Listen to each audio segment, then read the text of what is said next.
Hello, hello, hello. Welcome back to our Wednesday special here at the SNMA. Thank you all for joining in with us on this specialty series. We are really just here to serve you all, to connect you with people that are physicians, superheroes, that are doing the work that you envision yourself doing in the future. This program was really created as a part of our Sowing Seeds program, which basically is just the house of all of our academic affairs and professional development type programs. And this one was really specific in trying to bring back our SNMA alum to come and drop some wisdom for us. And I think it's even more important now, because for me personally, it keeps me encouraged as we just go through the chaos that is kind of happening outside. So I hope that you all really just ask your questions, that you come in, you get engaged, and you get plugged in. So we're going to start off by introducing some of our amazing panelists, starting with Dr. Tatachi Odelugo. And we're going to work through any technical difficulties that we might have. But thanks for joining us, Tatachi.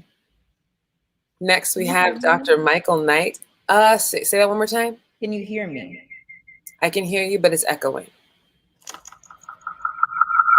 We're going to figure it out. We're bringing Dr. Michael Knight, who's a past national president. I'm coming behind you in your footsteps. Good to be here. For being on this panel with us. And we have Dr. Earl Campbell III. Welcome. Thank you for having me. Yeah. And we have Dr. Marius Chibura. Hey, pleasure to be here. And last but not the least, Dr. Brooke Mobley.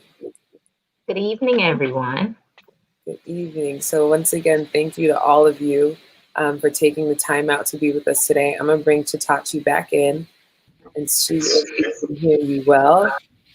Say hello, Dr. Odelugo. Hi. There we go. Okay. No echoes. We thank God. No echoes. All right. So, I mean, I think I know what I want to know. I want to hear about your story. I want to hear about your journey. I'm sure those of us or the students that are watching right now want to hear about how did you get where you are? Because I'm trying to focus on the light at the end of the tunnel, and I'm tired right now. So I need to hear some inspiration. So why don't we start with Dr. Michael Knight? Why don't you tell us about yourself and how you got to be where you are? Good. So thank you. So excited again to be here as a former SNMA president and someone whose SNMA has played such a large role in my life. I'm excited to do the same and pay it forward. So I'm originally from Bronx, New York, went to HBCU, Oakwood University in Huntsville, Alabama, and then went on to the Cleveland Clinic Lerner College of Medicine in Cleveland, Ohio for medical school. It's a research-based program, so I'd done some research at the NIH for a year looking at metabolic health. And so kind of started thinking about an interest in diabetes and obesity. And so during that time and my different rotations in third year, I wouldn't say internal medicine just jumped out at me like I have to do internal medicine, but it was a specialty that made sense. It made sense to me for my interests.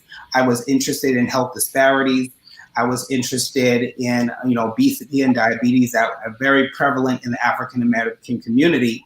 And I would say that my time in the SNMA was really focused on health disparities and health equity. So going into internal medicine just made so much sense for me. I did my residency at Weill Cornell Internal Medicine program there in New York City, where I was from. So I was excited to go home and had a phenomenal time. Initially was thinking about specializing in endocrinology, but really caught the leadership bug. Coming from SMA leadership, I said, I kind of like putting on a suit and getting behind a boardroom table. So I have a career currently. I'm assistant professor of medicine at the George Washington University. I did a health policy fellowship. I did the Robert Wood Johnson Foundation Clinical Scholars Program at the University of Pennsylvania after residency. And my focus is in quality and safety. I serve as a patient safety officer for the George Washington University Medical Faculty Associates, which is our ambulatory network. And I also teach. So I'm a course director for first and second year medical students on their course where they learn about health equity and health disparities, as well as patient safety and quality. And clinically, I do general internal medicine, which is a great area, primary care, but again, really being an internal medicine specialist.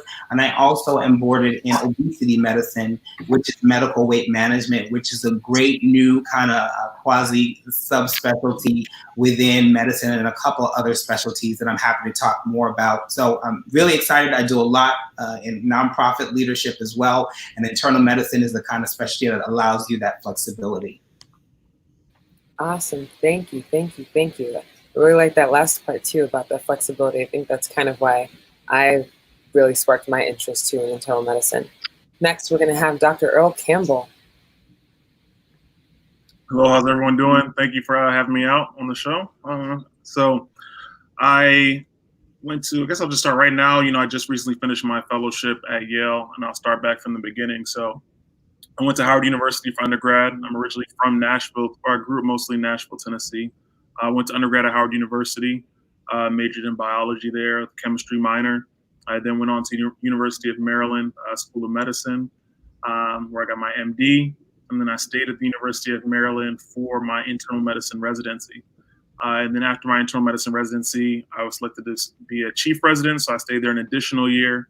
And then in 2016, came to Yale for my gastroenterology and hepatology fellowship. I finished that in 2019 and then stayed on for an additional year for an advanced fellowship, specializing in advanced interventional endoscopy, which I just finished a week ago. And I'll be joining a group. Congratulations. That was a whole lot of schooling. I don't even know how many years that was put together, but congratulations for making it to the end. That means that real doctor check is coming too. Okay, good to know. Congratulations to you. All right, Dr. Chitachi Onalugo. Hey everyone, I'm Shitachi, and you can call me Tachi, please. So I'm a recent graduate. I'm a PGY1 here at Franciscan Health. I went to Temple from undergrad. I am originally from Newark, New Jersey. So Temple for undergrad, and then I did a master's program at the Philadelphia College of Osteopathic Medicine, PCOM. And then I did medical school again at PCOM. And then now I'm at Franciscan Health, Olympia Fields, Illinois, but I live in Chicago. And I chose internal medicine because it just, again, like someone said earlier, Dr. Knight said earlier, it made sense. Like I liked everything. I liked thinking about everything. I liked being with the patients from beginning to end. I'm interested in a couple fellowships. So it just really made sense. I was actually a Spanish major in college, so I'm very non-traditional. I just went with my heart and went with my gut, which was what a lot of residents were telling me on my interview trail. So that's what I did, and now I'm here. Awesome. Well, congratulations on the start of residency. That is such an accomplishment. Such an accomplishment. Dr. Marius Chukwura. Good evening, everybody. Again, appreciate you having me. So yeah, I'm from Baltimore, Maryland. Actually, was born in PG County, Laurel, Maryland, but raised and did most of my school in Baltimore. Went to UMBC for undergrad, University of Maryland, Baltimore County. Then kept going down a little further. Went to DC, Howard University College of Medicine, where I did my medical education. Graduated in 2018, and then I continued moving a little bit further down south, and now I'm here at Duke University Hospital doing my internal medicine training. Actually, I'm entering I'm a third year resident now. It's my last year of residency, which is kind of crazy to say out loud because time has just been flying like nonstop. But kind of like everybody's been saying, it just made sense. The reason why I chose internal medicine. I feel like the internist is the doctor's doctor. I went through, all of my specialty rotations in med school and, all the subject matters in the preclinical years, and everything kind of fell back on the internal medicine based pathology. You have to understand, every organ of the body to really know how everything works, whether you're a surgeon in any field, really. So I felt like the internist, like you can't go forward with any kind of other field of medicine without initially having a good base fundamental knowledge. And I felt like the internal medicine doc was the one who, in a sense, was the smartest because they had to use their brains and they couldn't just cut people with their hands and whatnot. But at the same time, there was a big mix of procedures. I got exposed to a lot of procedures in the field, also in med school. And then also the different pathways you can take from the field really piqued my interest. If I was to ever develop an interest in a subspecialty, I knew I would have many options coming out of internal medicine. So it just made sense in every sense of the word. The preventative care aspect of it, the health disparities, being really on the front line. I mean, it just made sense. It's something I wanted to be a part of, and that's what I pursued. Awesome. Thank you. Thank you for sharing. And last but not least, Dr. Brooke Mobley. So I'm originally from Philadelphia, Pennsylvania. I went to undergrad at Xavier University of Louisiana, pretty traditional biology, major, chemistry, minor. And then I returned home and I did medical school at the Philadelphia College of Osteopathic Medicine.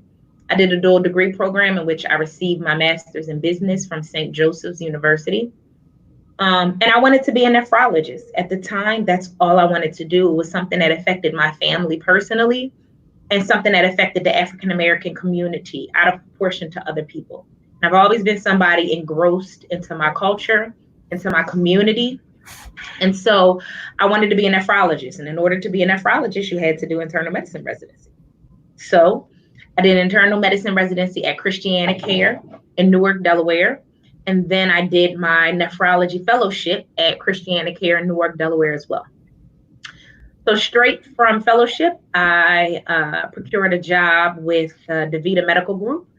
Well, DaVita Kidney Care first. And I started a de novo renal and hypertensive clinic, meaning I started it from scratch, down to picking the carpets, building the practice, hiring my colleagues. And then I started a dialysis clinic in rural Florida where I was the medical director. During this time, I started a family. And when I was pregnant with my daughter, I realized that nephrology was very time consuming. When once going into the hospital at 3:00 in the morning and staying for 3 hours, educating nurses or throwing in acute dialysis catheters and dialyzing somebody, it was no longer my priority. There was someone else who was going to be my priority. So, and I didn't want to live in rural Florida anymore. It was very racist. It was very sexist. And they were a bit discriminatory against osteopathic doctors. And as a single woman, it was fine for me to fight those battles. I mean, I even had Ku Klux Klan members boycott a parade in my honor for community service. But as a mom, those kind of fights had to come second to something else. So I moved to Tampa and I took a job as a hospitalist where we did skilled nursing facilities and hospital medicine. And then after a couple of years, I was given the opportunity to start a skilled nursing facility program. So currently I'm the lead physician over skilled nursing facility care. I oversee 11 different skilled nursing facilities over 3 different counties. I collaborate with 3 different nurse practitioners and 1 physician's assistant. I help with readmit rates and length of stays throughout the state.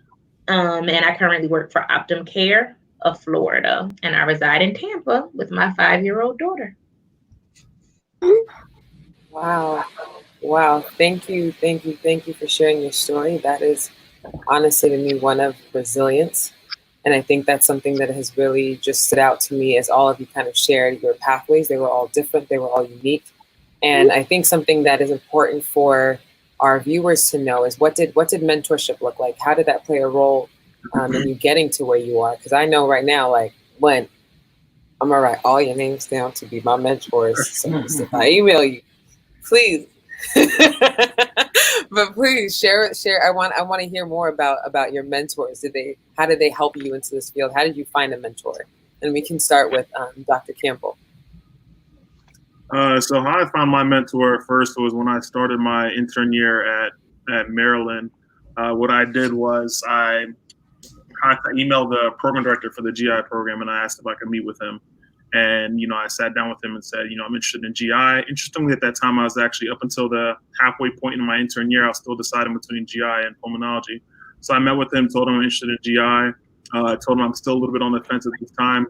but I was looking to get my, hit the ground running or lay the foundation for research, because I knew that, GI is very difficult to get into, and that I needed to get my foot on the ground in some research, and I didn't want to wait until second year. So I wanted to at least kind of brainstorm during first year and have someone that I could work with and kind of bounce ideas off of. And so I ended up, working with him, doing some research with him, and it worked out well, especially as a program director. He was pretty well connected, and he knew some of the other attendings. So that's how I found my first mentor during residency. I found another one during med school. I did an away at Hopkins, and I met a Black advanced endoscopist there. I only know a handful of them, period. And he kind of also took me under his arm. He helped me with, wrote a letter for me for residency, helped me with my match list for fellowship. So he was always someone that, even though it wasn't at my institution, was someone else on the outside that I would bounce ideas off of as well. So one I got from an away rotation in med school, and another one I got during my intern year in residency. Awesome, thank you. Did anyone else want to share a mentor story? Well, my grandfather received a kidney transplant at 80 years old from Hahnemann in Philadelphia. And I was in medical school at the time, and I remember the year prior telling him that he wasn't going to get no kidney at 79 years old. But lo and behold, at 80, he did, and it lasted for 10 years. But at that time, he told his nephrologist that his granddaughter was at PCOM, and she was interested in nephrology. And his nephrologist was actually a graduate of PCOM. And it was at that point that we made the connection when I was able to do a away rotation, or one that wasn't part of the core. I did a rotation at his office and with his practice. And then once I got to Christiana and decided to go through with fellowship, he wrote me letters. He stayed in contact. We continued to do lunch in Philadelphia. He would confer with me about my grandfather's health. And then after I graduated and I moved away to Florida, he still called me regularly to let me know what was going on with my grandfather. He always asked me to come work his practice, but I just always wanted to be back down south from college. And even after my grandfather passed last year, he still keeps in contact with my family and myself. I'm trying to urge me to go back to nephrology, though I don't think I will ever do that. But he was very nice, very compassionate. He taught very well, and we have a connection and a bond to this day, even though I'm no longer practicing in the same field as him. Wow, I mean, that's a beautiful story, and one that I hope I can have with my mentors. I know Dr. Odelugo had something to say as well. I have so many mentors, it doesn't make sense, only because teaching is so important to me. I plan on also going into academic medicine because that's the hill I die on. But I can see when attendings talk to me, who's willing to go that extra mile for me, who's willing to teach me, who's willing to sit down and break it down. And that's so important to me, how people teach me. And I soak everything up, like a sponge. Like the difference between literally you passing something or you understanding something or you not understanding something or failing something is literally dependent on who's teaching you. So I like to sit down and listen, and I just gravitate towards the ones that really, really sit down and teach, no matter how hard they may be. Like there's this one attending I have now who is riding me, but I know that she cares. And there's a standard that's being set, and this is why she does things. And she really takes her time to break it down. Sometimes we'll be here till 8 o'clock at night just so she can go over why she's doing certain procedures. I'm on infectious diseases, by the way. So we're seeing all the COVID patients. This is the time to learn. And she's really taking time out, despite how large our census is, just to make sure that I'm getting it. So I really appreciate that. And that's how I pick out my mentors. That's how I pick out who I talk to, who I gravitate towards, who I text. And you know what I'm saying? Dr. Mobley has been there for us, and just just life lessons and how to do things. So that's what I appreciate in a mentor. That's what I see in people, and that's what I gravitate towards.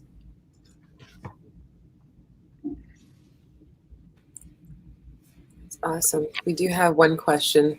If you're a non-traditional student, how do you suggest we approach mentorship?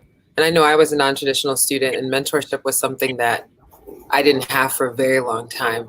I know Dr. Knight always has some wisdom to bestow on us. So why don't you talk to us a little bit about that? Yeah, I think it's important to be intentional about seeking out mentors. So I have a number of mentors, but I've sought each one of them out for a specific reason.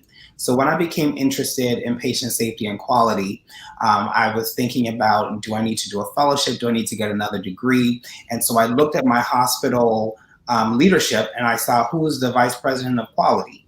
And I emailed her and I said, I'm an internal medicine resident. I'm interested in quality and safety. Can we meet to talk about your career? Immediately talked to her. We still talk to this day. And she's really helped me in my career. But it was very specific. Sometimes so as a non-traditional student, even if you're not in a training program or you're not in medical school or you're a little bit different demographic than your classmates, a lot of attendees, I would say personally, and many of my colleagues, we want to be able to be mentors, but mentoring takes time. So we are investing in you, but you also have to invest in choosing the right mentors. So I don't want to just talk to you about, everything. We can, right? But it's a lot more beneficial for me as an attending and someone who has a very tight schedule if it's something specific you're looking for. So if you want to meet with me, why is it me that you want to meet with? Why do you want me to be your mentor? Maybe we're both African American. Maybe you're very interested in obesity medicine, for example. Then I'm a lot more likely to put more time and investment in that relationship because I've seen that you're intentional about it. So that's what I would say. Be intentional about your mentorships. I think that's one thing, because right now, I'm a fourth year med student, and I have pre-meds that are messaging me and asking me to mentor them. Right. But I think that's the key right there. Like, the time that I'm going to invest in that student, are they also investing it in the relationship so that right. I think it's important to note that mutual, I'm getting my words mixed up, but that it needs to be a mutually beneficial relationship. So thank you for pointing that out. Did anyone else want to speak to that mentorship piece before we move on to another question? Yeah, just so I don't go silent on here, let me piggyback off of what Dr. Knight has said, and also really just plug in a shameless plug for SNMA. So basically, SNMA provided me loads and overwhelming amounts of mentorship throughout my whole medical school career, and even prior to, when I didn't even know, at UMBC, there was a MAPS program that I was peripherally a part of, but I didn't know it was even connected with SNMA. But coming into medical school, joining SNMA eventually, at my peak, I was regional director of Region 6, and everybody on this call that was on the national board served as a mentor for me. So Dr. Mobley, Dr. Knight, Dr. Mpasi, Dr. Henry, the list goes on, and they really guided me throughout my career in medical school, moving on to the next step in residency. And I'll never forget, there was an NLI I went to, which is the National Leadership Institute. They have quarterly, in which the national board goes to. It was in New Orleans, I think 2017, maybe, in the fall or January. Dr. Knight was on stage. January. Mm-hmm. Dr. Knight was on stage. January. And he gave a very specific piece about mentorship, talking about the difference between a mentor, an advocate, and a sponsor. And that's stuck with me for life. Because not everybody can serve in that same role. I think people need to realize there's a differentiation between the three. And what you really want is a mentor who's going to be consistent with you and keep up with you. And you have to do your part as a mentee and maintain the relationship and bring forward your engagement to make sure you seek the help and seek the whatever it is that you hope to obtain from the relationship to help press you forward. But at the same time, you need to make sure that you have sponsors and advocates, people who might not necessarily be the best mentors because they can't give you that frequency of communication and guidance, but it can be that person that advocates for you and puts your name in a room that you might not be in, to make sure that, if you're not there physically, you as a person and as a candidate and as a potential addition to whatever opportunity is there, to make sure you have an equal chance in attaining that without actually physically being there. Somebody that's willing to, put their foot down and say, I'll put my name on the line for this person. I know this person will be a good fit. And I've had a number of them as well, to the point where I was going on residency interviews my senior year in the medical school, 2017 to 2018.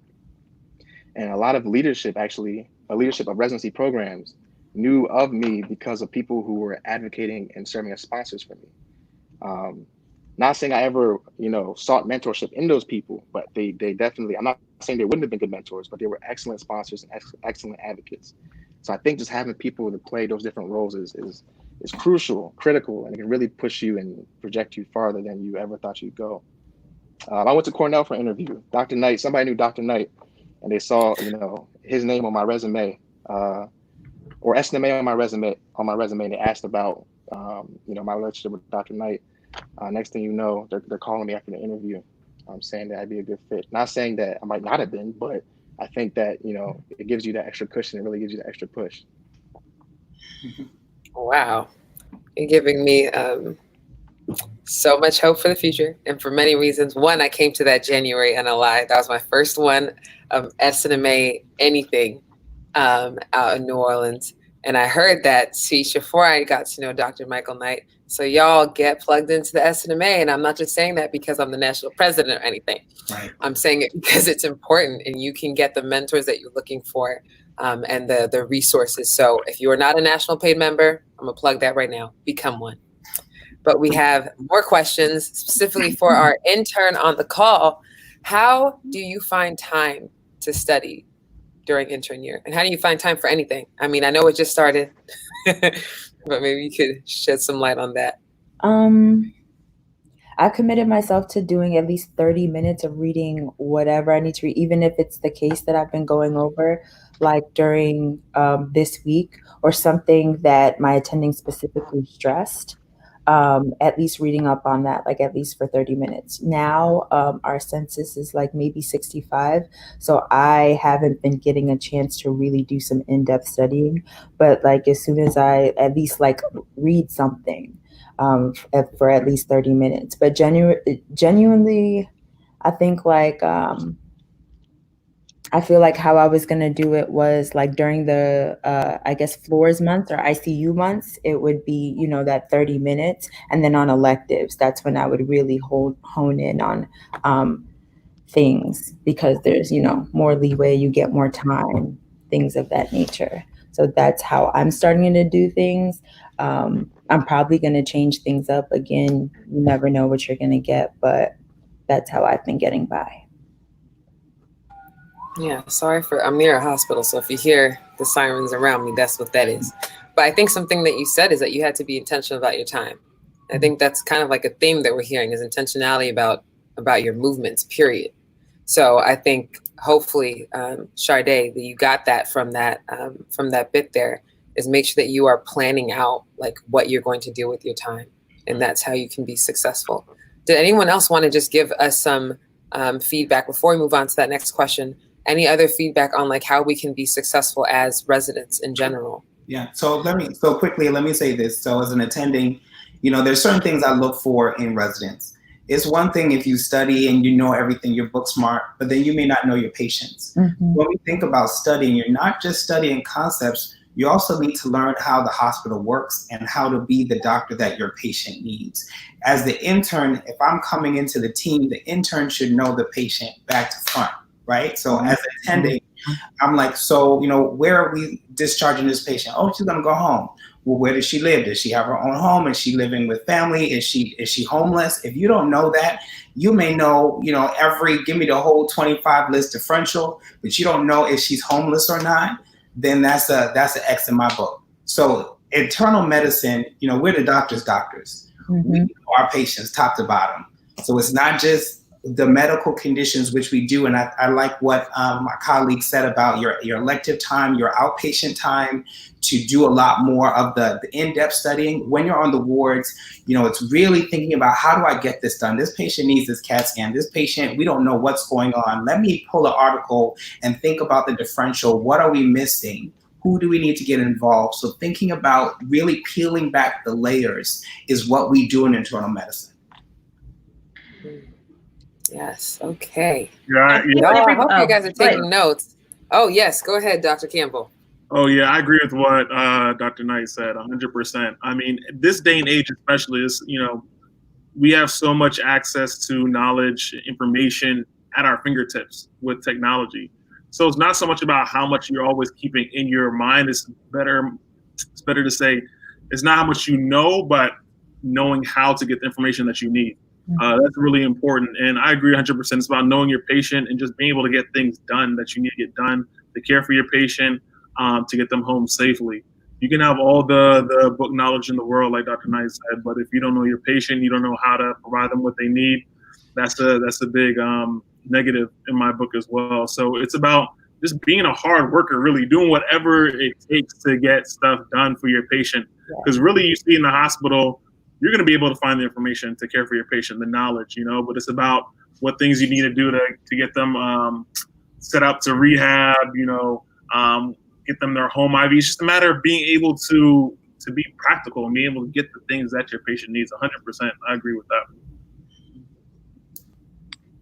I would also add that it's the little finesse too, like noticing that the fact that in some hospitals, like in my hospital, there are no visitors allowed because of everything that's happening. So calling the patient's families, asking them permission to call their families, to update their families on what's going on. They appreciate that a lot, and they're very, thankful about that. And it just goes a long way. So if you give the disease process a personality, you tend to remember it. And when I say a personality, it's that knowing your patient and knowing what's going on with them. And so sometimes for me, it was as little as remembering this patient is anxious to get home because she has 3 cats. And she has 3 cats, but she got this bite from one of the cats, and then she got Pasteurella, right? If I remember patient A, 3 cats, Pasteurella. So not only do I know my patient, I know the disease process going on with the patient. So if I get a question that has something to do with that disease process, I remember it in a format in that I remember that patient. I remember why they wanted to, it was cat, Pasteurella, because it was a cat and the cat bit her or scratched her. And so I think sometimes when you know your patients, but you give their disease process their personality, it helps you in remembering the process, not only for your attendings, not only for your patients, but then also on boards. And it's important to know what's going on in every atmosphere. You have to multitask in your brain as a physician. That's just the reality of it. You have to know what time rounds is with your attending. So you need to know how much time you need to round on those patients before you do rounds. You also need to know how long that particular attending rounds for, so you can schedule what time you're going to eat, and then what time you're going to schedule to do your notes and do sign out. So you have to learn how to multitask. And if you do that well, or you teach yourself how to do that, you'll learn the professional side of being a doctor, which is just as important as the clinical knowledge side of being a doctor. This day and age, people can pick whatever doctor they want. Why would they choose you? And you have to remember that, especially if you go into a practice or a specialty that there are a lot of people in that specialty, or a town that is very heavily populated by, say, one particular practice over another. You not only are you learning the education, but you have to learn how the business of it as well, and knowing your patients and being personable and having good bedside manner is a part of who you are and who you become as a physician, and what makes you stand out. Awesome. Thank you so much, y'all. I hope everyone is taking notes. Very important. I think Dr. Chugura had a comment that he wanted to make. I'm going to read this one out loud, and then you can make your comment and we can just flow right in. All right. Okay. So how should you go about seeking a mentor for a specialty within medicine like cardiology or GI outside of your institution, when your institution doesn't have faculty in that field? Yikes. And especially now when we don't have a Waze and things, it's a very virtual world. So when y'all thinking about the tips and advice you want to give us, kind of put that in mind too. All right, go ahead. You Google African-American people in that specialty. Some names will come up. Everything's on the internet. Some names will come up. And you just go down that list. Now, I'm giving you, I'm breezing over SNMA because if you're on this platform, most likely you know about SNMA. You know, if you're involved in SNMA, you probably know who Dr. Knight is already, right? So you know to use the resources that are in SNMA, but sometimes we end up in places like Lake City, Florida, like I was, and they had never seen a Black female doctor before in the entire town of a population of 12,999.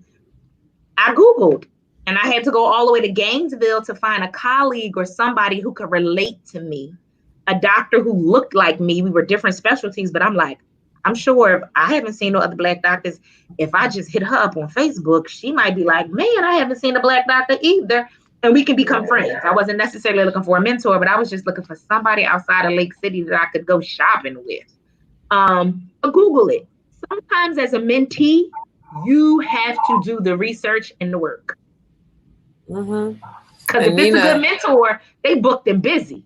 You gotta get in where you fit in. And sometimes it takes for you to make that initial contact. Booked and busy. Nina was saying in the comments that Twitter came clutch for her in finding mentors outside of her institution, which I think is an untapped resource that I'm just trying to get into too. I know Dr. Chukura had a comment that he wanted to make as well. Yeah, I was going to answer the last question, but I can touch on this question too. I mean, go ahead, whatever you want. Yeah, so kind of like Dr. Mobley said, in terms of this mentorship thing, you just have to use your network. I mean, the network is, what's the saying? Your network is your net worth. I mean, if you've been plugged in multiple places, somebody knows somebody who knows somebody that can help you. Like, it's undeniably true every single time. So if you don't have anybody at your immediate institution, somebody at your institution is going to know somebody else, somewhere else that can help you. I've never had this issue per se from where I've been, just fortunate enough, at Howard and then Duke. But I know for a fact, had I been at a place where there wasn't a lot of cardiology exposure, that's what I'm going into currently. I'm applying in that at this moment. I have a peer, a colleague, who I met through social media, Dr. Gerald Anuha, and he plugged me. He sent a random email one day, knowing that I wanted to go into cardiology, to this legendary old head cardiologist at Vanderbilt, and just literally was an introduction saying, I'm interested, look out for this young man. I mean, he was an older African-American gentleman, but I didn't even know who he was. I Googled the man, and he just had so many, so accomplished, so many accolades, and so many things going on in his career where he would have been, he will be an excellent person for me to really, look up after and find out how he got to where he got and what he did to get to where he's at. But I think, just having somebody that can put you, again, goes back to that sponsorship, that advocacy, that mentorship, having people in those roles to kind of help propel you and connect you. I think it's just invaluable. And then again, I was going to talk on the intern part again, because it's not too far from me. Just 2 years ago, I was coming in as a bright-eyed intern. I didn't know, I felt overwhelmed, for lack of better words. And I think the big thing you have to realize as an internal medicine intern is that you are the center of the care of your patients. So you coordinate a lot of the care, whether it's inpatient or outpatient. You're the one sending your patients from, the clinic to a specialty clinic, or from, whatever ward you're on, you're consulting other physicians on specialty teams. Or if they need surgery, you're the one managing them medically, and then they'll go to surgery, be under their care for a little bit, and then they might likely come back to your service. I found, also working at 3 different institutions, Case Western, Howard, and Duke thus far, that, a lot of services, a lot of providers in different fields will write off a patient ASAP. If they have a little bit of diabetes, a trickle of hypertension, they say medically complex, then they pass into medicine. So 9 times out of 10, you are managing the majority of the patients in the hospital. It's just the way it is, or you're being consulted for these problems. And, like I said, you're balancing all these different teams and talking to all these different people, communicating to all these different services while you're still managing, the disposition, trying to get them to a facility or to a home or whatever it may be, their social situation out of the hospital. You're trying to get them to the next best place out of the hospital. So coordinating all that, you have to have your head, focused and be able to multitask. Multitasking was the key word that somebody dropped earlier. You have to stay organized. manage your time, and just be on top of it and be ready to juggle it all. Wow. Thank you for sharing that. I think something that's very important for us, and I'm just speaking from as a fourth year that's about to apply, is trying to figure out how to stand out. And something that you all are mentioning is to reach out, to search for people that you want to get in contact with. And I think that's something that I've been doing. But what is something maybe a little bit more specific that can help us to stand out? We don't have away rotations. Interviews are virtual. If we're reaching out to doctors like you, what would you want to see in that email? Personality. So I've read numerous personal statements and gone through numerous applications, and you don't want to be cookie cutter. You know, everybody think it's, oh, let me talk about all this stuff I did in medical school, and let me talk about the I'm sorry, I speak with my hands, I'm really at it. Talk about the class that I got 100 in or A in, or tell me something different about yourself. My personal statement was how there were two things I wanted to be in my life: a Broadway entertainer or a doctor. And how that led me to being a doctor. And I ain't giving up on being Broadway just yet. But I talked about the things that I did in dance and choreographing and acting and being a thespian. And then I tied it into how being disciplined in those things can help me be disciplined in medicine. And it showed that I had something outside of this cookie cutter personality that reeled them in to the point they wanted to know more about me and they wanted to interview me. And it wasn't necessarily because my grades were the best. I was diagnosed with rheumatoid arthritis my first year of medical school. And I was pig-headed, and I was stubborn, and I was young, and I was dumb. So I didn't always listen to my doctors. I would be projectile vomiting because I just took my methotrexate outside of a class, outside of a test, instead of taking a medical leave of absence when people told me to. I signed myself out of a hospital AMA numerous times because I felt like I needed to take this test. And I failed. I never failed any classes, but I failed step 1 before in the midst of trying to get my medications under control. And so my application didn't necessarily look the best. It, had some breaks in it. And then it's like, well, why would you go do a master's in business if you just failed step 1? When they asked me that questions, it would either be like, oh, because I had morning stiffness, and if I did the MBA class, my book classes didn't start till noon, and by then I could walk and talk with no pain. And so I just stayed in classes till 10 p.m. But that was the only way they gave me those kind of concessions to go around my disease. So find something that makes you different. It doesn't have to do anything with medicine. And let it tell it something about you. Because guess what? All people want to be doctors study. They all want good grades. They all work hard. And this is all they wanted to do when they were little.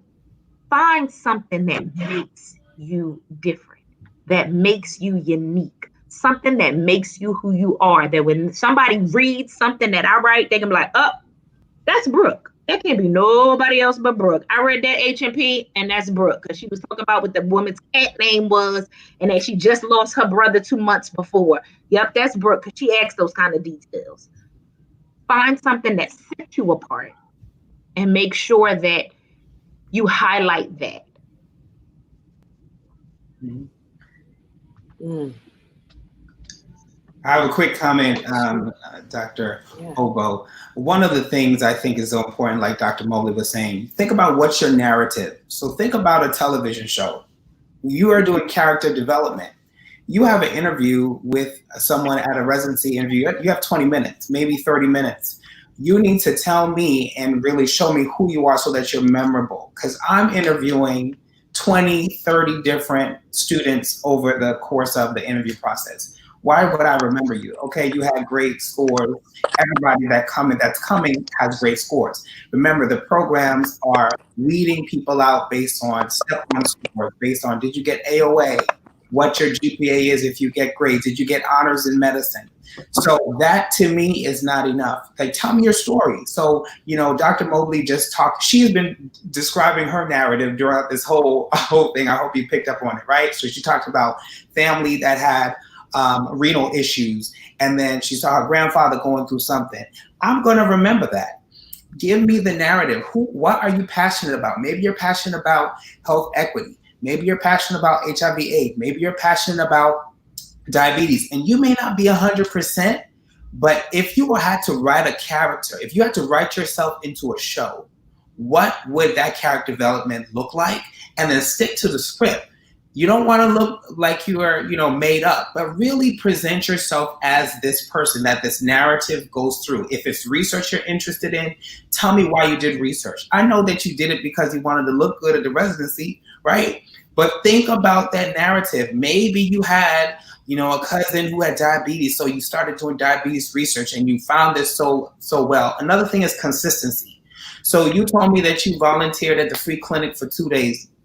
Wonderful. Thank you. We all did, right? You were the clinic director for 2 years. I'm going to remember that. So I'm not looking for anything that you're doing for 1 or 2 weeks. Not looking at it. I always look at the ERAS. It tells you how long you did something when you put in your volunteer activities or your extracurricular activities. I always look at it. And if it's not more than a couple months, I'm not even going to ask you about it. So really think about consistency and how does it play into the narrative of who you want me to remember when you leave the room. Y'all better be taking notes. I don't know how many times I have to say this. Thing. Can I real quick?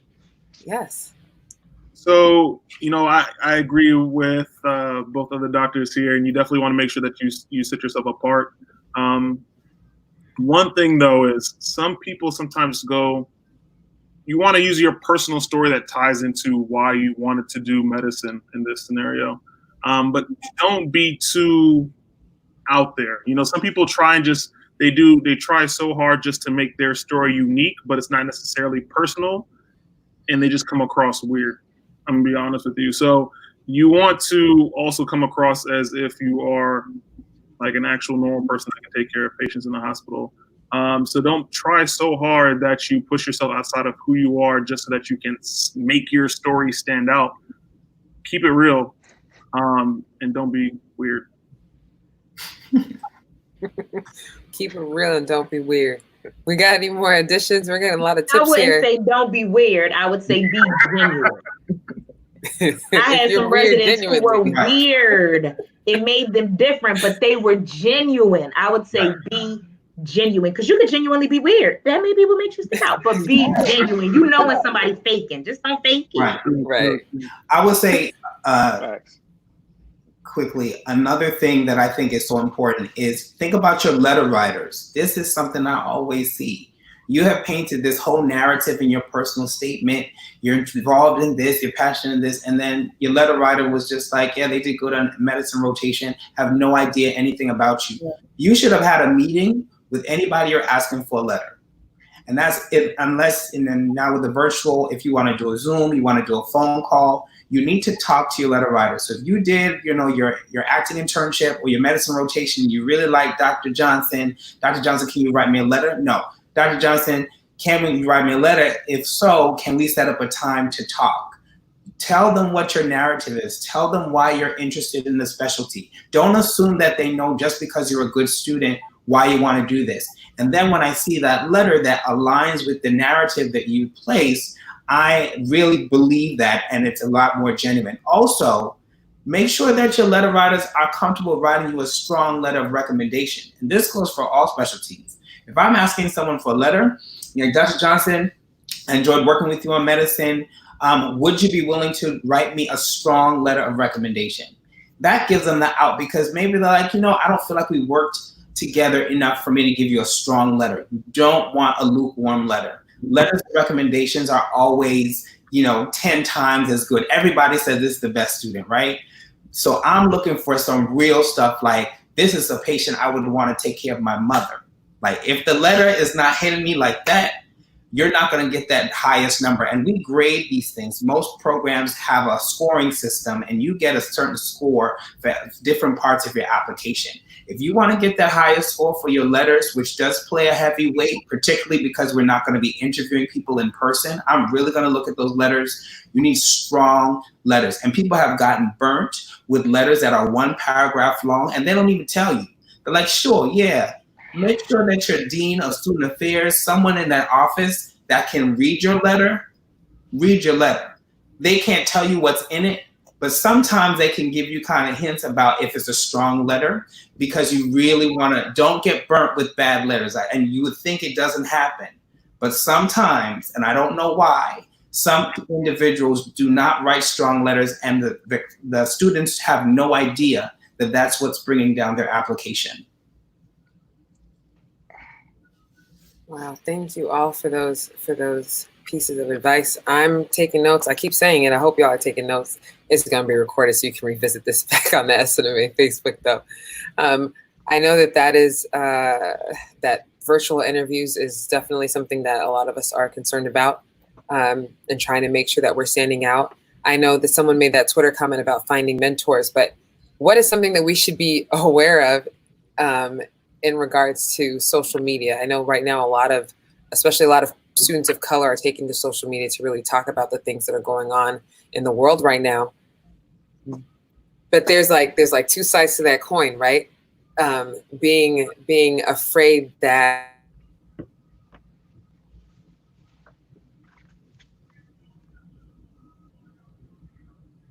on Facebook and whatever when it comes to residency interviews time. What's some advice that you can give to students on how to navigate social media, especially now, especially for students of color, especially for Black people like me, as we approach interview season? I know Earl Campbell, big on the gram. I was saying, so now, like, more into social media. I've always been on social media, but not as public. During when I was applying for residency, I was telling some of the group that I actually had a little alias while I was applying for residency. It was Eduardo Campiano, because, I didn't want them searching to find my page when I was applying, because they will look at your page. What I actually ended up doing partway through, I switched it back because there was another Earl Campbell, if you looked on Facebook, and his page was a little more wild. So I was worried actually that they would find that page and think it was me. So it was actually almost safer. It was safer for me to go back to my name. That way they could at least have another page and be like, oh, this is a real Earl Campbell.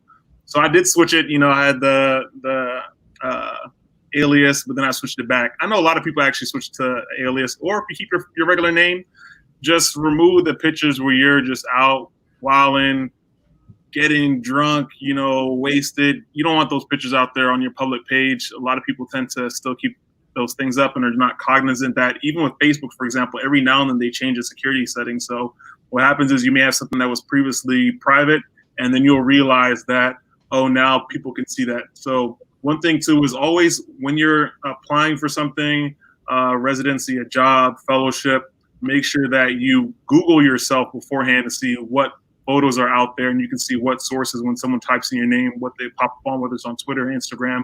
And if there's something that you're uncomfortable with having out there, you can then go to that specific site and remove it. And just also just make your page private, lockdown thing so that people cannot see it, especially on Facebook, unless you have a page that specifically is, focused on mentoring other individuals, et cetera, and it's something that you feel is you're comfortable with having out there. But just make sure you know what is your internet footprint, your social media footprint. Go Google yourself and see what's out there so you can correct it beforehand. I agree with all of that. I also wanted to say, because I talk on my page a lot about what is going on, and I aim to do it like educationally, and we're all making posts and stuff for like Breonna Taylor and her family and to bring things to justice. I would say I really looked at residency programs who, value diversity. And so I feel like if I'm talking about Breonna Taylor and I'm doing it like, facts oriented, emotions out of it, and they have a problem with it, that maybe that residency program wasn't for me. Right. I actively looked for things like that, because that was important to me to see, you know, people of color, people that look like me in the hospital. Like, I'm here all the time. I want to be able to enjoy it. I want to be able to feel safe. I don't think things like that, calling things, you know, out that are unjust in our world, should be a ding on you on social, you know, whether you're posting on your social media or whatnot. I don't think that should be something that doesn't get you in. And if it is, then maybe you shouldn't be there. 100%. That's how I feel. I'm just glad they ain't have none of that when I was applying for stuff.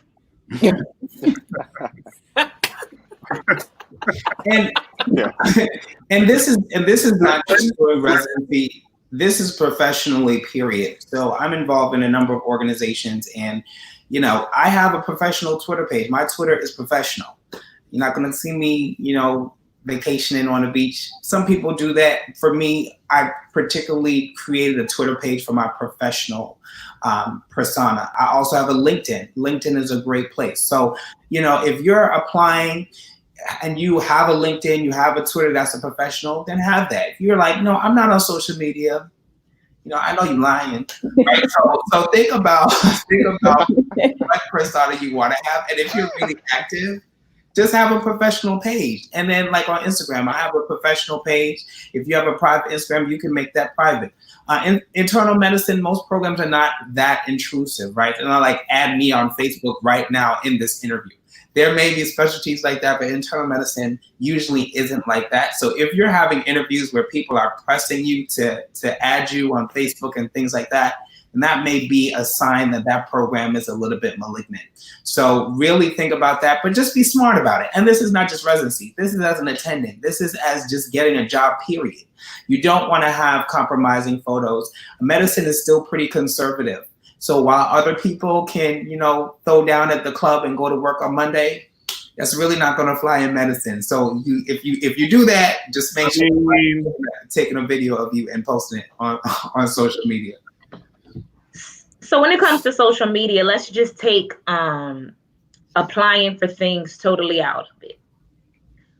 What is okay for us at 22 is not going to be okay at 38. And unfortunately, we live in a culture where things are not deleted.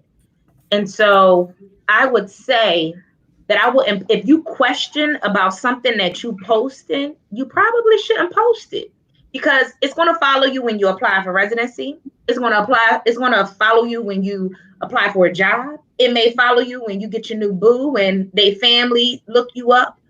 You may decide that you want to run for political office, and you didn't know you wanted to run for political office when you were 23, but now at 35, you do. Mm-hmm. You don't want that picture with you drunk in Mexico with the bathing suit that was a little too tight being why you can't be our next congressman or congresswoman. Mm-hmm. So just as an elder on this call, you want to think about the things that you post that may be seasonal, that may be generational. And I mean generational for you, right? 20, 30, 40, 50, 15, 25. Because if you have any question about it, I'm sure y'all got a group me and you can share those pictures on that group me. But not everything is necessary for social media, whether it's personal or professional, because there are jobs dedicated to finding things to hold against you on social media, that people get paid for it and they will find it. And so think about it long term, because it may come back to haunt you, not just in applying for residency, but you know, we have somebody running for Congress and he got a clean slate, and that's because he is very strategic and methodical about what he does.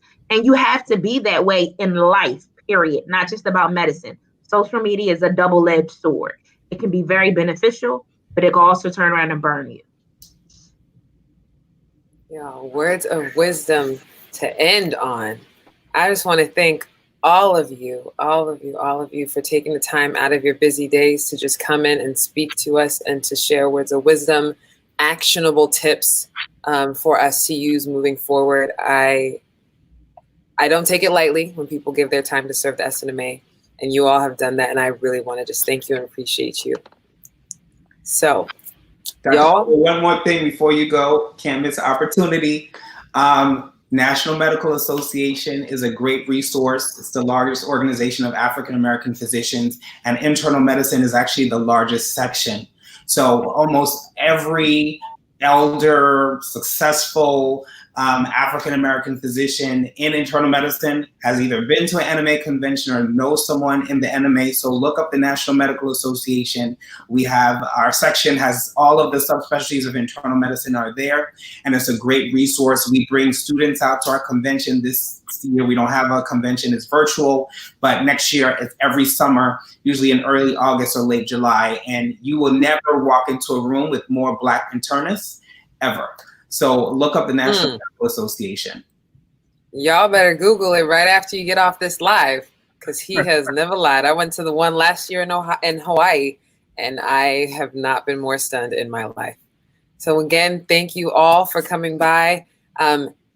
If y'all are still watching, look at their names, Google them, reach out. That's going to be very important, so you can actually hopefully leave here with a mentor, given if they have time to give it to you. But thank you again so much for your time, everyone. So for those of you in the audience, please scan the QR code that is going to appear on the screen to give us some feedback as to the work that we have done creating the specialty series. We want to hear from you. We want to make sure that this programming is useful for you. So please, please, please use the QR code, give feedback. There's also going to be a link in the comments that you can click on as well. And again, just thank you for joining us. Please make sure to follow us on Instagram at SNMA_official, on Twitter at SNMA, and like us on Facebook. But most importantly, if you are not a national member, please visit snma.org to sign up and get connected. It's passing by on the ticker right there in case you missed it, snma.org to get connected. Thank you, thank you, thank you for tuning in, and I look forward to seeing you all at our next Sowing Seeds webinar. Have a good evening.